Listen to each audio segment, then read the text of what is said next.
Bill O'Reilly here. You are listening to the O'Reilly Update. Coming up next, the news with Mike Slater.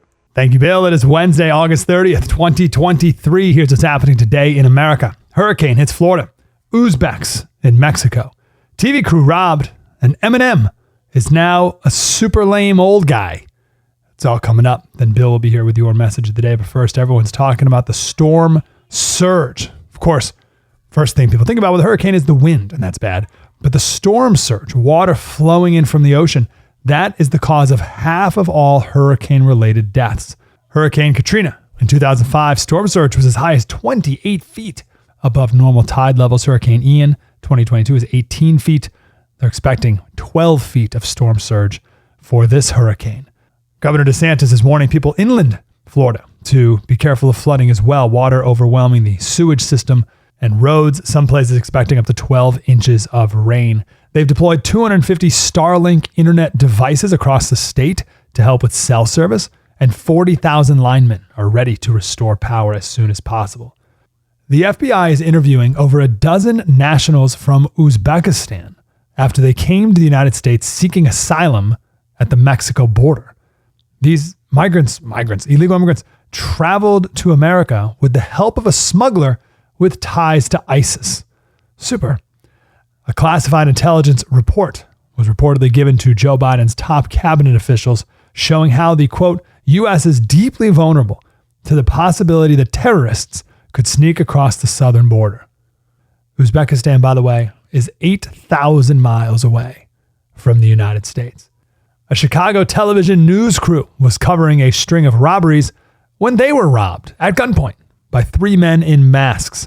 This is the second time that this has happened this month, where a news crew was robbed. In San Francisco, a local bakery has a policy that they refuse service to anyone who is armed, even on-duty police officers. They said in a time of increased gun violence, particularly impacting people of color, youth, and queer people, we believe that maintaining a strict policy of prohibiting guns in our restaurant keeps us safer.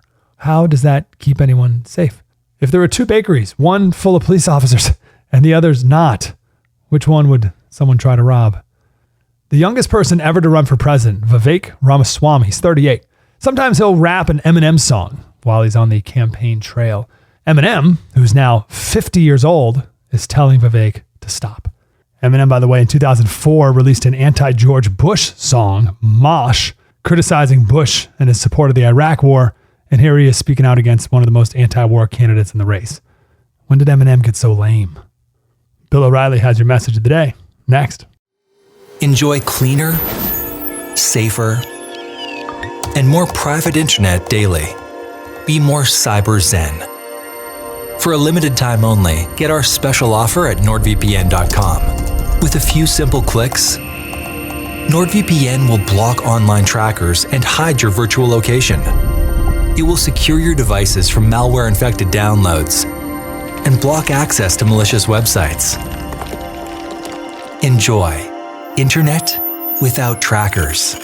Internet without malicious websites. Internet without malware-ridden files. Imagine your data more secure, your connection protected. Be more cyber zen. Take advantage of our special offer now at NordVPN.com.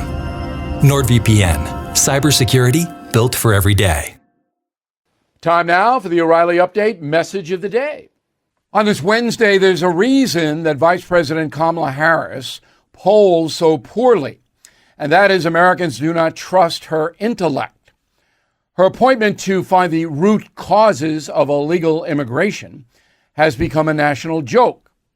The vice president's latest public statement is perhaps the worst analysis she has ever done. Shortly after, 3 innocent African Americans were gunned down in Jacksonville, Florida, by a 21-year-old racist maniac, the vice president put out a statement saying blacks are afraid to leave their homes for fear of being killed by white racists. Well, according to a study at a Columbia University, a devoted liberal school, 15% of all public shootings are classified as racial incidents, and that includes blacks harming whites and other groups. An overwhelming 85% of shootings are done by criminals, many of them black-on-black violence. Kamala Harris simply doesn't want to acknowledge that, despite her once holding the Attorney General's job in California. She is being blatantly misleading to the public. Why? Because the progressive narrative is that the USA is a white supremacist nation which fosters gun violence against blacks by whites. The truth is that inner city black gangs are terrorizing innocent African Americans every day. And that is indeed fear-inducing. Try being intellectually honest for a change, Ms. Vice President.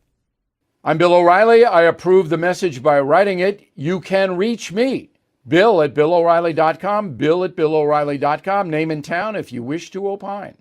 Okay, let's start with the mail. Danley Garcia, Hiwacha City, Arizona, I hope I'm saying that correctly. Between the Biden administration and the press, which is more corrupt? You asked that question, O'Reilly. Well, I say that it's the Justice Department because they have more power than the media. But boy, does the media hide the dirt. For Democrats, they do. Jack Gilbert, Rio Rancho, New Mexico. Bill, in response to your question regarding who is more corrupt, the feds or mainstream media, I can only say the feds are corrupt, but only because the media facilitates that. Excellent point. Excellent point, Jack. If the media were fair and honest, corruption would be a lot less. Charles Rink, Spruce Pine, Alabama. The corrupt Biden administration is worse than the corrupt media because we can tune out the media, but the federal government is wasting our tax money. Dwight Jackson, Manila, Arkansas. Mainstream media is the most corrupt because if they were doing their job, the government would be held accountable. I'm glad you guys got that point. That's for sure. Adam Sherman, High Ridge, Missouri. Should we expect the same voting shenanigans we saw during the last presidential election? Well, you have to go to all 50 states. Again, the states run the elections, not the federal government. Most Americans do not understand that. Nick Blankenship, Princeton, West Virginia. I'm 26 years old, became a premium member more than 6 months ago. I appreciate that you report the facts without speculation. I share President Biden's schedule, which you give us every day, with my friends, and they're staggered by his lack of productivity. Joe's he's relaxed. He's like Dean Martin. He's kind of relaxed. In a moment, something you might not know. If you own a vehicle with less than 200,000 miles and have an auto warranty about to expire or have no warranty at all, listen up. CarShield has a low-cost month-to-month vehicle protection plan that's now available to the public. Save on out-of-pocket expenses on future auto repairs. So please call CarShield now to find out how you can pay almost nothing for covered auto repairs. 800-925-7584 for a free quote. Drivers who activate the vehicle protection today will also receive free roadside assistance, free towing, and car rental options at no additional cost. So please call for your free quote, 800-925-7584, 800-925-7584. Hey, what do you have to lose? 800-925-7584. Now the O'Reilly Update brings you something you might not know. 232 years ago today, Thomas Jefferson published a public letter regarding slavery in America. The document showed the Founding Fathers' contradictory view on the institution because he profited from it. Here is the story. In the summer of 1791, a black mathematician and astronomer named Benjamin Banneker wrote a letter to Thomas Jefferson urging him to abolish slavery in the newly formed republic. Wrote Banneker, quote, "There was a time when you clearly saw the injustice of a state of slavery. How pitiable it is to reflect that you should at the same time be found guilty of that most criminal act.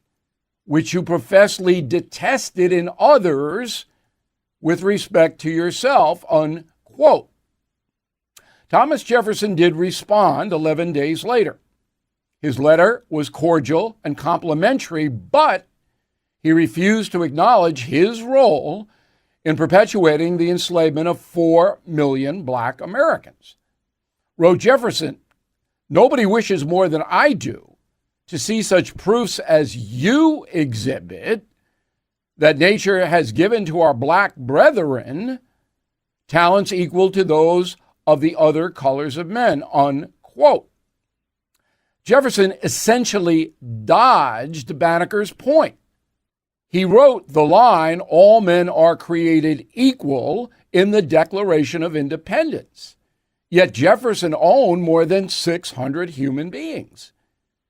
Thomas Jefferson called the institution of slavery a moral depravity and a hideous blot, but he freed just 2 slaves throughout his entire life. Benjamin Banneker died in 1806. Thomas Jefferson continued to own slaves until his death in 1826. And here's something else you might not know. Jefferson predicted that slavery would ultimately be settled through a civil war between the states. Obviously, he was right. 35 years after his death, the country he helped liberate from Great Britain plunged in one of the bloodiest conflicts in human history. Back after this. Hey, if you watch my program or have been paying attention at all since COVID, you are aware of the risks we all face to our supply chain, critical infrastructure, and the power grid. Cyber attacks, gunfire, pandemics, all on the table. What would your family do facing a months-long blackout? No electricity, no fridge, no phone, no respirator, and an empty grocery store. Well, 4 Patriots as a new solar-powered portable generator. It harnesses the power of the sun, can be moved around the house, and is used to power essentials in a time of crisis. So don't procrastinate on ensuring your family's well-being at a time they need it most. Please go to 4patriots.com today. Use my code NOSPIN for 10% off. That's the number 4patriots.com. Again, use code NOSPIN for 10% off. Thank you for listening to the O'Reilly Update. I am Bill O'Reilly. No spin, just facts, and always looking out for you.